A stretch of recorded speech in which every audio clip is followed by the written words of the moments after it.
Hey guys, I'm just coming online real quick today to let you know that starting in this episode, we're actually moving away from Unity until the end of the chapter, basically.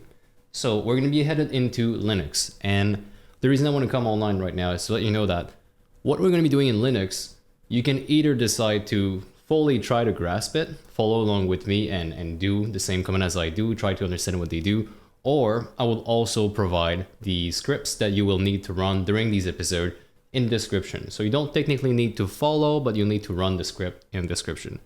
And I do encourage you to follow in case I do some extra step, but basically all I'm saying is that there's a route in which you want to try to understand what's going on, and another route in which you're just trying to get your server out there up and running. So both are okay. DevOps is something quite intimidating initially, I would say. So if you don't want to pick that up just yet, totally fine with me. Follow along, do the commands, and get your server running. That's all I'm asking. So without further ado, if you plan on following along, I do invite you to have tea or coffee, because this is going to be a bit focus intensive. So as soon as you're ready, guys, let's jump into it. Over here on the screen is DigitalOcean. If you're not familiar with DigitalOcean, it is a host that provides us machines somewhere on the planet, depending on which data server you are using. The page I'm showing right now is the referral page. In case you don't have an account over there and you'd like to have one to, of course, host your own things, you can use my link, and it gives you some benefits here. Everybody I refer gets $200 in credits over 60 days. So if that is interesting to you, you could use my link. I also get a kickback out of it. And of course, it is going to be the first thing in the description down below. Once you sign up and then you log in, you will be presented with a page that looks a little bit like this. We're only interested on the left-hand side, which shows the project over here. For the escape project, the tutorial we're doing here, I'm going to be creating an environment, so a whole project, they call it, that will contain everything that we'll need for that project. So I'm going to go ahead, click on new project over here. This is going to be the escape project. I'll just say this is a YouTube tutorial, yes. If you're not watching this on YouTube, your video probably got ripped out of somewhere else, so please report them to me, thank you. And we are doing a other, actually. Okay, so here it asks you if you want to move resources. At this point, you should not have any resource, so let's hit skip for now. And we now have our escape environment. What I invite you to do next, after buying a host, is to register your host in here. Now remember, our host is actually pointing to the name server of DigitalOcean, so NS1, NS2, and NS3. We're pointing them to DigitalOcean, so here what we can do is we can go under Create, find a domain and DNS. So let's click on this, and we're going to enter the name of our domain over here. So I'm going to say escapegame.xyz. Of course, yours is going to be different, so just enter your own domain, click on the add, and we should be headed in here. Once your domain is registered, you should be able to see where it directs to. So NS1, NS2, and NS3, that's exactly the name server that we had configured over on Namecheap. So this looks perfect. Just verify that it's the same as you have in Namecheap. And once you've done that, we can go back on the project. So click on escape. Over here on the top level of the project, we're going to include a new resource, and this is where everything starts. We are going to create what they call a droplet. Droplet is a virtual machine. It's your Linux machine that's going to be running on the cloud somewhere. And here in DigitalOcean, they call it a droplet. So either you click here, or you go to the top, create a new droplet. They also call it a cloud server. So I'm going to be clicking on this. And there's going to be a couple of settings you are interested in changing, maybe not something that is the same as me. Now, of course, the location of your server is going to affect the latency you get in between the server and you. So if you're trying to make a game for a public that is around Singapore, then don't choose a New York data server. Choose a Singapore data server, of course. In my case, I am close to New York, and I'm going to create a game just for me. So basically, we're going to go to New York. And let's choose data center. You get to choose multiple data center over here. Do note that if we just scroll down here a tad bit, you get to choose a size, and the size is, it basically chooses what type of pricing you have. So if you want to have the cheapest pricing, which I believe is $4 a month, then you would have to choose a data center that supports this. And I'm not sure if New York has one actually. It seems like they do have one in the data center 1. So I've used New York data center 1, and here they have the smallest machines. So a regular SSD with 512 megabyte of RAM, 1 CPU, 10 gigs of space, and transfer of data up to 500 gigs. So that's good enough for me. We will never need more than that for the tutorial, that is for sure. If we ever scale up, then maybe at this point we will, but at the moment we're totally fine. Okay, so let's keep going. As we scroll down, you're going to have to choose an image. So what is going to be installed on your machine by default? Here, I'm going to be choosing a Ubuntu, but I'll lower the version to something that is long-term support. So I'm going to go on 22.04. Keep scrolling down. I've chose the smallest CPU option over here, so the cheapest one actually, so I choose that. As we go down here, we're going to have to choose a authentication method. And here, I'm going to ask you to do a SSH key. If you do a password and someone out there finds your password through brute force or any sort of hacking method, you could say, you're in trouble for a couple of reasons. First, they might lock you out. So you might not have access to your droplet. That's totally fine. You can destroy it and start over again. But do you really want to start over again? I doubt it. So I recommend that you use the SSH key. Now, a good thing, we have an SSH key. Actually, I made you create one during, I believe, the first episode. So check this out. If we go over in our folder, top level here is this PC, of course. I can find my user in 3K, and then you should have the .ssh because we've created a SSH key earlier. Open this one up, and you can open your public key by opening it in a notepad, for example. Pick this up completely, copy, and come down here, new SSH key, and paste. You can call it desktop, hit enter, and for me it's not going to work. It says SSH key is already in use, so I'm just going to check the one that I know is my SSH key. So of course, enable your own SSH key over here. I have a couple. You should have none until you add it, and then after that, make sure that it is selected. Once this is done, you now have a authentication method, so that's good. Once this is done, I'm going to skip over all of these options they give us because we're going to be taking care of that ourselves. And finally, finalize details. We only want to have one. I can call this one the escape. So hostname is just going to be escape. Could be escape server. Depends on you really. And I'm going to add no tag. I don't need any tag. And we can finally click on add the droplet. So at this point, your server is being created. That is exciting. It is exciting. It's your Linux instance reserved for you. You're the only person that can connect to it because you're the only one that has the SSH key, and it is quite exciting. Before we go into it, before we head inside of our server, I want us to configure a domain in case you have one. So let's go back on the domain. We are going to do two things here. We're going to add a CNAME record called server dot.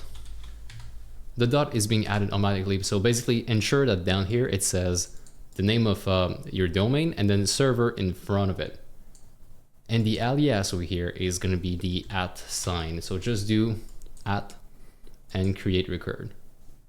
Now the CNAME record basically creates an alias, meaning that server.escapegame.xyz is now going to point to escapegame.xyz. This will be useful later on when we decide to host the client, so host the WebGL version on escapegame.xyz, but we are going to route our WebSocket traffic. So the socket connection is going to be going through server escapegame.xyz, also the UDP as well. So basically, Unity is going to be speaking to server.escapegame.xyz, but when somebody wants to play your game, they're going to go on escapegame.xyz. I said that a lot. Okay, all right. So that's the first thing. We need a CNAME, and second, I'm going to go create a record. I kind of forgot why. Oh yeah, because we need to point to the machine. So that domain right now is not pointing to our new machine. So here's what we'll do. We'll go under the hostname, do the @ sign again, and it says will redirect to. You just click in this box. Now I want you to click on this box over here, and it's going to show you the resources available to you. Right now you should only have one, which is your escape server, But in my case, I am actually going to hide it so you guys don't see all the resources I have. But yeah, so if you click on it, you're going to see that escape should show up. If it is not done instantiating, so if you're clicking a bit too fast, it might not be done. So just wait for it to arrive there. It should say that the IP has not been defined just yet. So wait, and once you're good, you can then go back here. You're going to see that the host name @ is going to point to escape, and then we can create the record. Now this way we should have a total of 5 record, 3 namespace down here, a alias, and also a @ record. So that's pretty exciting stuff if you ask me. Yeah, so we've got our server out there. We've got names pointing to it. We've got our IP address. We've got our domain pointing to our IP address. So we're pretty much set to finally log on to the machine. So I invite you to do just like I am, git bash, and down here you will press enter, of course. I'm going to zoom in this time so you guys can actually see what's going on. And the first command that we are going to learn together is the SSH command, which allows you to connect through SSH to somewhere. And the way you connect is by specifying which user you are and also what is the address you're trying to connect at. So I'm just going to, let's see, down here I can tell what my IP is. You can also have it if you go here. So I have the IP address of the machine. I'm going to do SSH root, that is the name of the base user in Ubuntu. So root @ it's all one thing together. And then we enter the IP address. So 172.126.129. Of course, don't try that with mine. It is not going to work. If you press on enter, it's going to ask you, do you recognize this place? Yes, I do. And here we are. We are now connected. You're going to get the welcome message, which is a bit long, so I'm not going to go through it. And we are inside of our Linux instance. How can we tell? Well, we can tell by just looking here. We are root on the escape server. If we want to go back to our Windows machine, so to our local machine, we can type in exit. And I'm going to ask you to do that if you have a domain, because I want you to do something else. Now that we actually are pointing our domain to this IP, let's try to connect with our domain instead. So I'm going to say SSH root at escapegame.x, y, and z. And it's not working just yet. Now for the DNS to propagate the information we've put on DigitalOcean, it might take a bit of time. So if I try again, it's not going to work immediately. I can give it like half an hour, it should work. Sometimes it's up to 24 hours. I've never personally seen that, but it can take a bit. So before, well, not before, but to keep going, I want to do the episode right. I'm going to go back to logging on with the IP, but if it worked for you, good. Keep using your domain instead. But for me, I need to go back on the IP. So what I'll do, because I don't want to rewrite my commands, I can just hit the up arrow key a couple of times to see my previous command. And when I'm ready, hit enter, and we are back on our machine. One thing I could do immediately is clear the console by just typing in clear. And here we are with a clean console. So I'm going to full screen this so you guys can see what's going on. Our goal for the first episode is to create ourselves a user in there. Well, we already done a bunch of things, but another goal for this episode is to create ourselves a different user from root. So here are the commands we're going to be using. The first one is add user deploy. First, this is a command, and then this is the name of my user. My user is going to be called deploy. That should be done. It's going to ask me for a new password. I am simply going to, well, type in something you can remember, obviously. Then they ask for name. I'm going to skip that. Room number, skip. And the information is, of course, correct. Let me clear again so we can go back up to the top. Our second command as root is going to be to do a modification of a user. So I'm going to do user mod / a, small letter a, and then j, big letter J, sudo deploy. So what this means, the user modification command lets you modify a group, I believe, add a user to a group. One of them is called sudo, and we're adding the user deploy. Sudo basically stands for super user do. So it's a way to open something as an admin in Windows, right? Sometimes you right click, you open something as an admin. This is basically the same concept over here. Once this is done, you should see nothing. Actually, this line doesn't do anything. It doesn't say anything back, but it worked. And I just want to remind everybody that if you're not interested in learning this thing, the commands are going to be down there in the description down below. We got roughly 4 more commands to write, so you can stick along if you wish. Else you can just copy the stuff in the description down below. Our next command is going to be to create a directory for this specific user we just created. So before I do that, I just want to let you know 2 commands. One of them is called ls, and this is going to allow you to see what is inside of your folder. What folder are you in actually? Well, you can tell by doing a pwd, which stands for print working directory, and we can tell we are inside of the root folder. Here's another one real quick called cd, which is just like in Windows, so it allows you to navigate inside a folder or outside a folder or to a specific location. In this case here, I will go to the home folder, so I'll do cd-home. I can do a print working directory to see yes, I am here. If I do ls, you're going to see that there is a folder in there called deploy, because when you create a user, it also creates a home folder for them as well, unless specified otherwise. Now let's go inside of that folder, cd deploy. You can always, by the way, you can always go back one folder by doing cd ... So now I'm back here at home. And I also wanted to say that you have autocomplete as well most of the time. So if you do cd de and then I click on tab, it autocompletes deploy, and I can now do everything I want in here. So let me clear the screen first. What I want to do next is to create a .ssh folder, just like we have in Windows for storing our SSH key. So on our user folder, we have a .ssh, and then we can see our public key, private key, all of that. So I want to do the same exact thing on here. What I can do to create a folder is make dir, so mkdir, and I can do .ssh. This way, this is going to create a folder. If we do ls, we won't see it because the .ssh is kind of a hidden folder. So what you can do to view those hidden folder is do ls-la.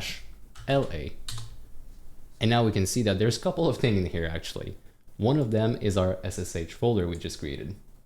Since we are here, I'm also going to show you how to delete a folder. You can delete a folder by doing rm for remove, so small letter rm, .ssh.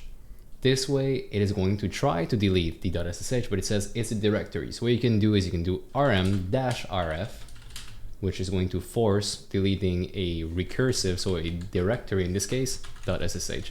This is not useful to know, it's just I wanted to show it because we're right here, basically. So if we do another lsla just to see, there is nothing in there anymore. Now, why did I delete this folder? Because I wanted to show you another way of creating it. mkdir, and instead of doing .ssh, because I want to create like it in this current folder, I can specify the full path. So this is what I'll be doing. Home, deploy, and then .ssh. Same thing as earlier. We've done the exact same thing, but I've specified the full path instead of creating it here where I'm at, basically. Okay, so we got our SSH folder. Our next step is going to be to copy the SSH key we have. As a root user, the one we've used to sign in, we're going to copy it inside of the deploy user so we can sign in with deploy using the same key basically. Now for curiosity's sake, we can go have a look at the key before we transfer it, and to do that we can do cd and then this curly dash over here. This is going to return you to your root directory if you are connected as root. If you were connected as deploy, it would put you under the home / deploy. So that's your user folder basically. And inside of here, I can see that there is a .ssh. So I'll go inside of it by doing a cd.ssh. I can see that there is something called authorized key. And we can write to the console what is inside of a file by saying cat and then the name of the file. So here I can tell that this is my key. It has some email at the end, so that's good. That's my key basically. Our goal is going to be to take this and move it inside of the deploy.ssh folder. Quit.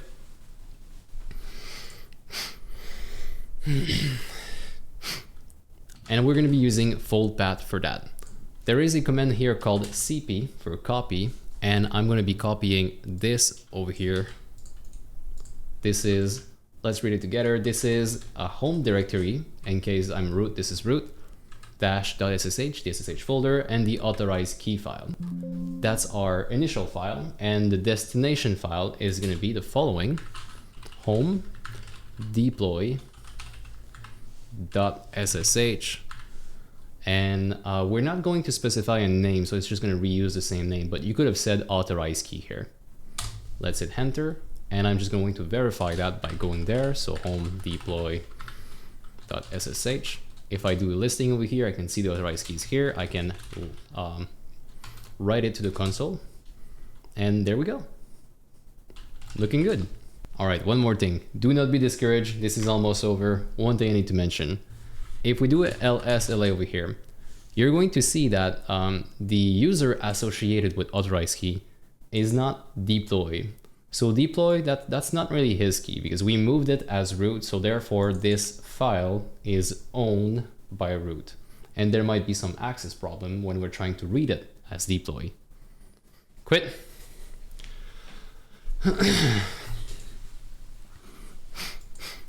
So what we need to do here is we need to transfer the ownership from root to deploy so deploy can read it and do whatever operation it needs to do with it. To do this, I will do the following: chown -r, the name of my user, and also the name of my user again, with a colon in between, specifying it is deploy and the group deploy. And we are going to point which file? We're going to point home deploy.ssh, just like so. So this is going to change the ownership of the folder home deploy.ssh. So if we hit enter over here, I do LSLA, you're going to see that everything within it, and the -r basically means yes, it's the folder, but it's recursive, so it's everything within it. And you can see now that deploy is the owner of all of these files, just that one file basically, and also the owner of the current folder. And finally, we just have one last problem. Yes, it is the owner of the file, but it doesn't technically have the access right to those files. So we're going to give him those access right by doing the following: chmod, so modify the access. We're going to specify a 700 access on home deploy.ssh, so the folder itself. And just have a look over here at these things at the top. If we were to change it now, you're going to see that it kind of removed a bunch of things on the right hand side over here, and that's what we're looking for. I'll explain to you what those are in just a bit, but before we do so, one last operation. We have a chmod 700 on everything within the folder. Now we're going to do 600 on just the authorized key. So authorized key, remember you can press tab to autocomplete, LSLA, and you're going to see now that we have read and write access on the authorized key. We don't have execute, we don't need it. For the folder itself, we have read, write, and execute. That's totally fine. The two dots over here, we don't really care because that's one folder back. So that's fine. So the way that the permission works in Linux is you have these three numbers here at the top. One of them, the first one is about the owner of the file. So that's us, that's our permission regarding this file. Second one is regarding the group, and third one is regarding all the users. So we kind of remove everything for all the users. We remove everything for the group as well, and we're only toggling something for 6 or 7. So this is how it works. Read is 4, write is 2, and execute is 1. And depending on what you need, you're going to combine these numbers together. So if you just need to write and execute, it would be 3 in this case. Am I wrong? I have the resources right here. I'll just go check. So read is 4, write is 2, and execute is 1. If you want to have all 3, that's 7. If you want to have just, for example, here we just do read and write, that's 6. So there we go. All right. So we've got pretty much everything we need at this point. We've configured our user. We've done a lot of things in this episode. If you're still around, congratulations. You're on your way to having something very, very cool towards this. So congratulations for that. I'm proud of you. Let's go through our checklist so we can move on.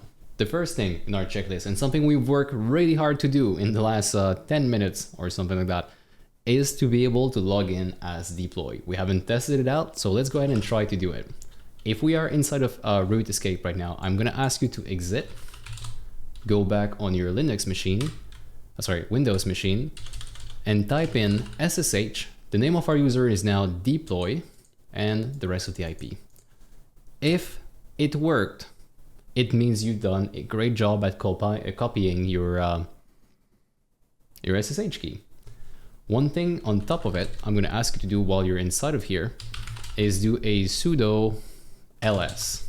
It's gonna ask you for a password if you successfully configured your user to access sudo. Enter my password, and it's just not gonna do anything because where am I even? Yeah, okay. Sudo ls la, yeah, so it does something good. If that works, it's because you actually well configured your deploy user. So congratulations on that. That is our second step. If you have a domain, third item is going to be to log in using that domain. It should be ready now. So escapegame.x, y, and z. Yes, and here we are. We're connected using our domain this time. So congratulations, you actually hidden the IP behind your server. Good stuff, very good stuff. And finally, in the last checklist item, do you have a CNAME pointing towards server.escapegame.xyz or anywhere else? Sorry, pointing to your domain. Do you have the prefix server in front of it? If you do, you pretty much completed this tutorial. So thank you so much for joining. If you have any problem, right, this is one of the places where I'm gonna expect to see a lot of problem. You can always find the priority support on Discord. So go ahead, go there, ask your question. Thank you so much for watching, and I will see you next time. Cheers.